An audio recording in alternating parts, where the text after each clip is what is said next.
میں بھی 5 ہی حصوں میں تقسیم کر رہا ہوں اس صورت کے اعتبار سے، لیکن ذرا الفاظ مختلف ہیں، عنوانات مختلف ہیں۔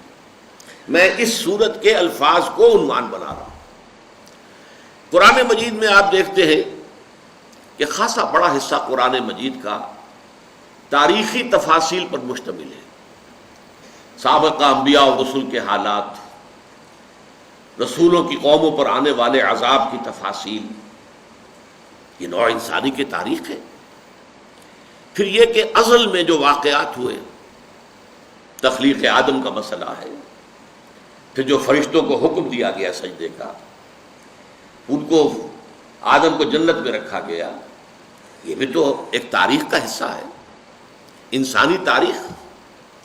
اور پھر یہ کہ ابد کا معاملہ جو آنے والا ہے، اس سب کو آپ نوٹ کیجئے۔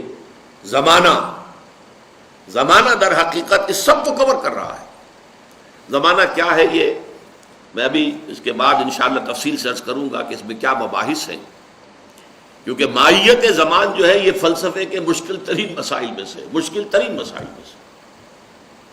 لیکن یہ ہے کہ یہاں زمانہ جو ہے، یوں سمجھیے کہ ایک چادر کے مانند تنا ہوا ہے ازل سے ابد تک، اور یہ زمانہ چشمدید گواہ ہے کہ کیا ہو رہا ہے۔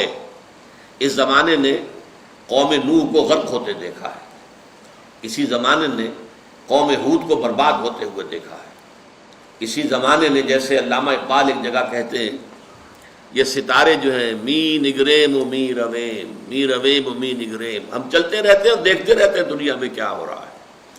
یہ زمانہ گویا کہ دیکھ رہا ہے۔ تو گویا کہ اس سب کے لیے ایک لفظ آ گیا یہاں پر، والعصر،